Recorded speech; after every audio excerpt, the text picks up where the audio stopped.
ഹരിമാൻ sir, നമസ്കാരം. നമസ്തേ. ആധുനിക യുദ്ധമുഖത്ത് ഇന്ത്യക്ക് ദൗർബല്യമാകുമോ? നമ്മളുടെ അന്തർവാഹിനികൾ നമുക്ക് വേണ്ട രീതിയിൽ പര്യാപ്തമായിട്ട് മുങ്ങിക്കപ്പലുകൾ ഇല്ല എന്നുള്ളത് ഒരു പ്രശ്നമാകുമോ എന്നുള്ളതാണ് ചോദ്യം. ചൈനയെ വെച്ച് നോക്കുകയാണെങ്കിൽ, അമേരിക്കയെ വെച്ച് നമ്മൾ കമ്പയർ ചെയ്യുകയാണെങ്കിൽ ഏറെ പുറകിലാണ് ഇന്ത്യ. എന്താണ് ഇതിനുള്ള പരിഹാരം? തീർച്ചയായിട്ടും ഇന്ത്യക്ക് അന്തർവാഹിനികളുടെ അല്ലെങ്കിൽ ഈ മുങ്ങിക്കപ്പലുകൾ എന്ന് പറയുന്ന വിഭാഗത്തിൽപ്പെട്ട സമുദ്രയാനങ്ങളുടെ കാര്യമായ കുറവുണ്ട് എന്നുള്ളത് സത്യം തന്നെയാണ്.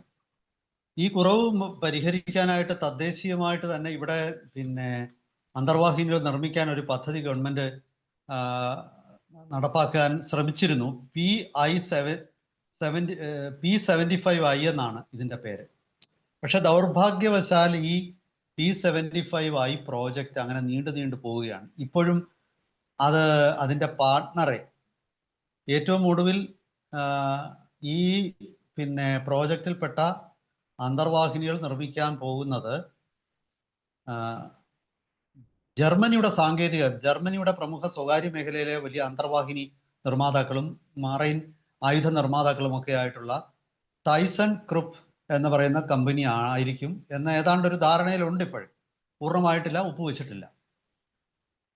അപ്പോ ഇപ്പൊ ഗൗതം ഉന്നയിച്ച ഒരു ചോദ്യം വളരെ പ്രസക്തമാണ്. ഇന്ത്യയുടെ കൈവശം ഇപ്പോൾ ഓപ്പറേഷണലായിട്ടുള്ള പണിഞ്ഞുകൊണ്ടിരിക്കുന്ന ചില നിർമ്മാണത്തിൽ ഇരിക്കുന്ന ചില അന്തർവാഹിനികൾ ഉണ്ട് ഇന്ത്യക്ക്. അത് ഉൾപ്പെടുത്താതെ നോക്കുകയാണെങ്കിൽ, അതുപോലെ ആണവ അന്തർവാഹിനികളും മാറ്റി നിർത്തിയാൽ ഇന്ത്യക്ക് ഉള്ളത് 16 ഓപ്പറേഷണൽ സബ്മറീൻസ് അല്ലെങ്കിൽ മുങ്ങിക്കപ്പലുകളാണ്. അതിൽ 7 എണ്ണം സിന്ധു ഘോഷ് എന്ന് പറയുന്ന കീലോ ക്ലാസ്, അത് റഷ്യൻ നിർമ്മിതമാണ്. കീലോ ക്ലാസ് എന്നാണ് റഷ്യൻ ടൈറ്റില്. അത് 7 എണ്ണമുണ്ട്. 4 എണ്ണം ശിശുമർ എന്ന് പറയുന്ന ഒരു മുങ്ങിക്കപ്പലാണ്. പിന്നെ 6 എണ്ണം കാൽവരി, അതിലെ 6ാമത്തെ ഒരെണ്ണം ഇപ്പോൾ ഓപ്പറേഷനിലാകുന്നതേ ഉള്ളൂ. അങ്ങനെ കാൽവരി ക്ലാസ് എന്ന് പറയും. അത് ഫ്രഞ്ച് പേരാണ് കാൽവരി. സ്കോർപീൻ എന്നാണ്, അത് ഇന്ത്യയിലാണ് നിർമ്മിച്ചത് ഫ്രഞ്ച് സഹായത്തോടു കൂടി, സ്കോർപീൻ സബ്മറീൻ. അപ്പൊ അങ്ങനെ 7, 4, 11, 11, 6, 17. 17 ഒരെണ്ണം ഫുള്ളി ഓപ്പറേഷനല്ല. പിന്നെ ഇന്ത്യക്ക് അണുശക്തി കൊണ്ട് പ്രവർത്തിക്കുന്നവയും. അപ്പോ അതൊക്കെ കൂടെ ഉൾപ്പെട്ടാലും ഒരു 3-4 അന്തർവാഹിനികൾ ഈ വരുന്ന ഒരു 2 കൊല്ലത്തിനുള്ളിൽ അത് പിൻവലിക്കേണ്ട വരും. പഴയതാണ് പലതും. അത് അതിന്റെ റീഫിറ്റിങ്ങും എല്ലാം കഴിഞ്ഞിട്ട് അത് വീണ്ടും നമ്മൾ ഉപയോഗിക്കുകയാണ്. അത് പതുക്കെ പിന്മാറേണ്ട വരും. ഇപ്പൊ ഉദാഹരണത്തിന് നമ്മൾ MiG-21 വിമാനം വ്യോമസേന പിൻവലിച്ചതുപോലെ തന്നെ പിൻവലിക്കേണ്ട ചില അന്തർവാഹിനികളും ഇക്കൂട്ടത്തിലുണ്ട്. തൽക്കാലത്തേക്ക് ഇന്ത്യ എന്ത് ചെയ്യും? അതാണൊരു ചോദ്യം. അപ്പൊ അതിന് ഇന്ത്യക്കൊരു മറുപടി റഷ്യയാണ് നൽകിയിരിക്കുന്നത്. റഷ്യയുടെ, ഞാൻ പറഞ്ഞല്ലോ നേരത്തെ, ഈ കീലോ ക്ലാസ് സബ്മറീൻസ് ഇന്ത്യയുടെ കൈവശം ഇപ്പോൾ തന്നെ ഉണ്ട്. അതായത് നമ്മൾ പേരിട്ടിരിക്കുന്നത് സിന്ധു ഘോഷ് എന്നാണ്. അതേ കാറ്റഗറിയിൽ പെടുന്ന റഷ്യൻ നേവിയുടെ കൈവശമുള്ള, കുറച്ച് പഴയതാണെങ്കിലും 3 എണ്ണം, അത് റീഫിറ്റിങ്ങും എല്ലാം കഴിഞ്ഞിട്ട് അത് പൂർണ്ണമായിട്ടും ആധുനികവൽക്കരിച്ച 3 അന്തർവാഹിനികൾ ഒരു $100 കോടി എന്ന കുറഞ്ഞ വിലയ്ക്ക്, അന്തർവാഹിനി $100 കോടി ഒക്കെ ഈ 3 എണ്ണത്തിന് കുറവാണ്, വളരെ കുറവാണ്. അപ്പൊ അങ്ങനെയുള്ള 3 അന്തർവാഹിനികൾ ഇന്ത്യക്ക് നൽകാൻ റഷ്യ സന്നദ്ധത പ്രകടിപ്പിച്ചിട്ടുണ്ട്. അതുകൂടാതെ അണുശക്തി കൊണ്ട് പ്രവർത്തിക്കുന്ന ഒരു അന്തർവാഹിനി 2028 കൂടി ഇന്ത്യക്ക് അക്കുല ക്ലാസ് എന്ന് പറയുന്ന ഒരു ക്ലാസ്സിലുള്ള ഒരു അന്തർവാഹിനിയാണ്. അത് 2028 കൂടി ഇന്ത്യക്ക് കൈമാറാമെന്നും റഷ്യ നമുക്ക് വാഗ്ദാനം നൽകിയിട്ടുണ്ട്.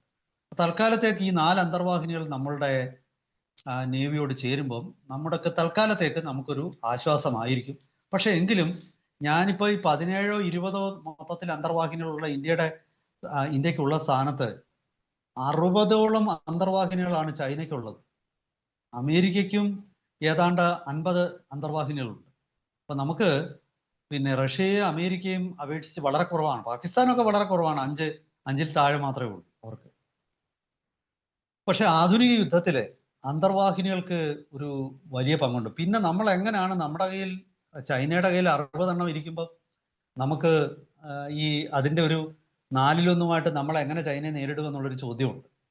അതിനാണ് ഇന്ത്യ അന്തർവാഹിനികളോട് പോരാടാൻ പറ്റുന്ന അന്തർവാഹിനി വിരുദ്ധ മിസൈലുകൾ ഘടിപ്പിച്ച MH-60 എന്ന് പറയുന്ന അമേരിക്കൻ ഹെലികോപ്റ്ററുകളുടെ 2 സ്ക്വാഡ്രണുകൾ ഇപ്പോൾ ഇന്ത്യൻ നേവിയുടെ ഭാഗമായി കഴിഞ്ഞു. അപ്പോൾ ഈ ഹെലികോപ്റ്ററുകൾ അന്തർവാഹിനികളെ വേട്ടയാടുന്നതിൽ വളരെ സാമർഥ്യമുള്ളതാണ്. അതിനുള്ള ക്യാപ്പബിലിറ്റി ഉണ്ട് അതിൽ മിസൈലുകൾ ഘടിപ്പിച്ചിട്ടുണ്ട്. അന്തർവാഹിനികൾ സ്പോട്ട് ചെയ്ത് കഴിഞ്ഞാൽ ആ മിസൈലുകൾ പ്രയോഗിച്ചിട്ട് ഈ അന്തർവാഹിനികളെ നശിപ്പിക്കാനുള്ള സാങ്കേതിക വിദ്യയുണ്ട്. പിന്നെ അത് കൂടാതെ ഇന്ത്യക്ക് അമേരിക്കൻ നിർമ്മിതമായിട്ടുള്ള പൊസൈഡൺ എന്ന് പറയുന്ന നിരീക്ഷണ വിമാനങ്ങളുണ്ട്. ഇതൊക്കെ തന്നെ ഈ അടുത്ത കാലത്ത് കഴിഞ്ഞൊരു 10 കൊല്ലത്തിനുള്ളിൽ ഇന്ത്യ കൈവശപ്പെടുത്തിയതാണ്, 2015 ശേഷം. അപ്പോൾ ഈ പൊസൈഡോൺ വിമാനങ്ങളും അന്തർവാഹിനികളെ റഡാർ ഉപയോഗിച്ചും മറ്റു രീതിയിലും കണ്ടുപിടിച്ചിട്ട് അവയ്ക്ക് നേരെ മിസൈലുകൾ ഉപയോഗിക്കാനുള്ള ശക്തിയുള്ളതാണ്. അങ്ങനെയാണ് നമ്മൾ ഇത് ബാലൻസ് ചെയ്യുന്നത്. അതായത് നമുക്ക് ചൈനീസ് അന്തർവാഹിനികളുടെ അത്ര എണ്ണമില്ലെങ്കിലും നമുക്ക് ഈ പറയുന്ന ഹെലികോപ്റ്റർ അന്തർവാഹിനികൾ, സബ്മറീൻ കില്ലർ ഹെലികോപ്റ്ററുകൾ, സബ്മറീൻ കില്ലർ എയർക്രാഫ്റ്റ്സ്, ഇതെല്ലാം ഉപയോഗിച്ചാണ് നമ്മൾ ചൈനയെ നേരിടുന്നത്.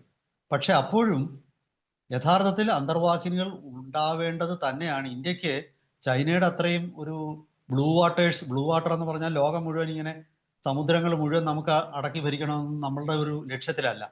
നമുക്ക് നമ്മുടെ ചുറ്റുമുള്ള സമുദ്രം, അതായത് അറബിക്കടൽ എന്ന് പറയുന്ന ഇന്ത്യൻ മഹാസമുദ്രത്തിന്റെ ഭാഗം, തെക്ക് ഇന്ത്യൻ മഹാസമുദ്രം തന്നെ, കിഴക്ക് ബേ ഓഫ് ബംഗാൾ, അതും ഇന്ത്യൻ മഹാസമുദ്രത്തിന്റെ ഭാഗമാണ്.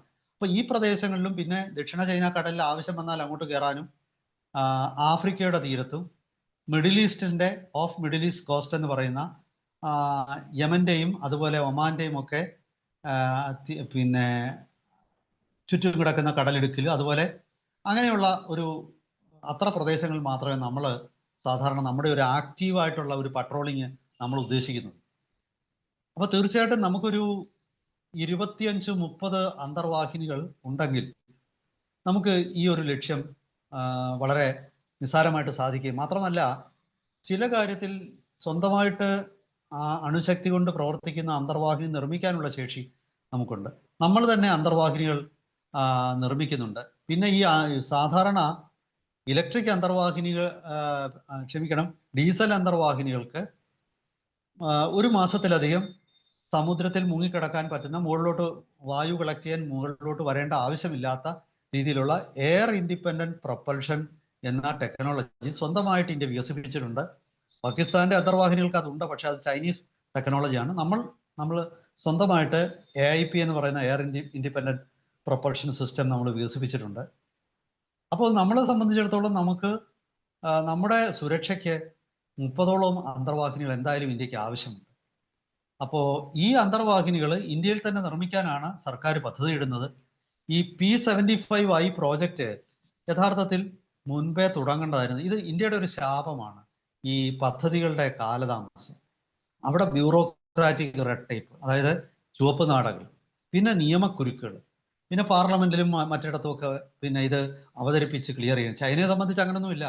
സി ജിൻപിങ് ഒരു കാര്യം തീരുമാനിച്ചാൽ ഏറ്റവും കൂടിയത് ഒരു 2 മാസം എടുക്കും, അതിനപ്പുറത്തേക്കൊന്നും അത് നീളത്തില്ല.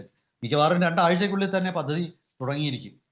അപ്പൊ ഇങ്ങനെയുള്ള ഒരു പരിമിതി ഇന്ത്യക്കുണ്ട്. പക്ഷേ ആ പരിമിതി ഞാൻ പറഞ്ഞ പോലെ മറികടക്കുന്നത് നമ്മുടെ നിരീക്ഷണ വിമാനങ്ങൾ, സബ്മറൈൻ ഹണ്ടിങ് ഹെലികോപ്റ്റർ, അതുപോലെ സബ്മറൈൻ ഹണ്ടിങ് എയർക്രാഫ്റ്റ്, ഇതൊക്കെ ഉപയോഗിച്ചിട്ടാണ്. പിന്നെ അത് മാത്രമല്ല, ഏറ്റവും ഒടുവിൽ ഇന്ത്യക്കൊരു മിസൈലുണ്ട്. അതായത് ടോർപിഡോകളെ പിന്നെ ഏതാണ്ട് 500 കിലോമീറ്റർ അകലെ കൊണ്ട് നിക്ഷേപിക്കാൻ പറ്റുന്ന ഒരു മിസൈൽ.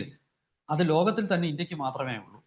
അപ്പോൾ ഒരു സബ്മറൈൻ നമ്മൾ സ്പോട്ട് ചെയ്ത് കഴിഞ്ഞാൽ 500 കിലോമീറ്റർ മുമ്പ് വെച്ച് തന്നെ ഈ മിസൈൽ ഉപയോഗിച്ച് ഈ ടോർപിഡോയെ അതിൻ്റെ അടുത്തെത്തിക്കുകയും പിന്നീട് നിശബ്ദമായി ഈ ടോർപിഡോ പോയിട്ട് അന്തർവാഹിനിയെ തകർക്കുകയും ചെയ്യുന്ന അങ്ങനെ ഒരു സ്ട്രാറ്റജിയാണ്, ഒരു തന്ത്രമാണ് സബ്മറൈനുകളുടെ എണ്ണക്കുറവിനെ നേരിടാൻ നമ്മൾ ഉപയോഗിക്കുന്നത്. ഇപ്പോൾ റഷ്യ നമുക്ക് വാഗ്ദാനം ചെയ്തിരിക്കുന്നത് ഈ പിന്നെ കീലോ ക്ലാസ്സിൽപ്പെട്ട സബ്മറൈൻസ് അത് ആധുനികവൽക്കരിച്ചിട്ടുണ്ട്. അതിൽ റഷ്യയുടെ ക്രൂയിസ് മിസൈലുകളായിട്ടുള്ള ക്ലബ് എസ് എന്ന് പറയുന്ന ക്രൂയിസ് മിസൈൽ ഘടിപ്പിച്ചിട്ടുണ്ട്. അതിന് 250 തൊട്ട് 310 കിലോമീറ്റർ വരെ റേഞ്ചുള്ള ഒരു ക്രൂയിസ് മിസൈലാണിത്. അതുപോലെ തന്നെ സ്റ്റെൽത്ത് പെയിന്റ് അടിച്ചിട്ട് വളരെയധികം റഡാറുകളുടെ കണ്ണിൽ പെടാതിരിക്കാനുള്ള ഒരു സംവിധാനമുള്ളതാണ്. ഇതോടൊപ്പം തന്നെ ഇത് യഥാർത്ഥത്തിൽ ഇത് ഡീസൽ കൊണ്ട് പ്രവർത്തിക്കുന്ന സബ്മറൈനുകളാണെങ്കിലും ഡീസൽ എഞ്ചിൻ ആണെങ്കിലും ലിഥിയം ബാറ്ററിയും കൂടെ ഘടിപ്പിച്ച് ഇതൊരു ഈ രണ്ട് രീതിയിലും പ്രവർത്തിക്കാൻ പറ്റുന്ന സബ്മറൈനുകളായിട്ട് റഷ്യ മാറ്റിയിട്ടുണ്ട്. അതായത് ഇലക്ട്രിക് സബ്മറൈനായിട്ടും ഡീസലായിട്ടും ഡീസൽ എഞ്ചിനും ഉപയോഗിച്ച് രണ്ട് രീതിയിലും പ്രവർത്തിപ്പിക്കാവുന്ന ഒരു മുങ്ങിക്കപ്പലായിട്ട് റഷ്യ ഇത് രൂപാന്തരം വരുത്തിയിട്ടുണ്ട്. അപ്പോൾ എല്ലാ അർത്ഥത്തിലും ഇത് ആധുനികവൽക്കരിക്കപ്പെട്ടതാണ്. ഇത് തൽക്കാലത്തേക്ക് ഇന്ത്യയെ സംബന്ധിച്ചിടത്തോളം നമ്മുടെ ഒരു കുറവ് ഷോർട്ടേജ് പരിഹരിക്കാനായിട്ട് നമുക്കിത് പ്രയോജനപ്പെടും എന്നാണ് പ്രതിരോധ വിദഗ്ധർ വിലയിരുത്തുന്നത്. എന്തായാലും ശരി, ഇന്ത്യക്ക് കൂടുതൽ അന്തർവാഹിനികൾ ആവശ്യമുണ്ട് എന്ന് തന്നെയാണ് ഇപ്പോഴത്തെ ഒരു സ്ഥിതിവിശേഷം എല്ലാം സൂചിപ്പിക്കുന്നത്. അതുപോലെ P-75I പ്രോജക്റ്റ് പോലുള്ള പ്രോജക്റ്റുകൾ ഈ കാലതാമസം വരുത്താതെ നടപ്പാക്കേണ്ടതും സർക്കാരിൻ്റെ ഉത്തരവാദിത്തമാണ്. സർക്കാർ ഈ രണ്ട് കാര്യങ്ങളും ചെയ്യുമെന്ന് തന്നെ നമുക്ക് പ്രതീക്ഷിക്കാം. കാരണം 2015 ശേഷം ഞാൻ പറഞ്ഞതുപോലെ ഈ നിരീക്ഷണ വിമാനങ്ങളും ഹെലികോപ്റ്ററുകളും ആക്രമണ ഹെലികോപ്റ്ററുകളും ഒക്കെ നേവിക്ക് സ്വന്തമാക്കാൻ കഴിഞ്ഞിട്ടുണ്ട്. അതുപോലെ തന്നെ അന്തർവാഹിനികളുടെ എണ്ണവും കൂട്ടാൻ അവർക്ക് കഴിയുമെന്ന് നമുക്ക് കരുതാം. വരും ദിവസങ്ങളിൽ കൂടുതൽ അപ്ഡേറ്റ്സുമായിട്ടും ഈ അന്തർവാഹിനിയുടെ നിർമ്മാണ കരാറുകളിൽ ഒപ്പുവെക്കുമ്പോൾ അതിൻ്റെ വിശദാംശങ്ങളുമായിട്ട് നമുക്ക് പ്രേക്ഷകരെ വീണ്ടും സമീപിക്കാം.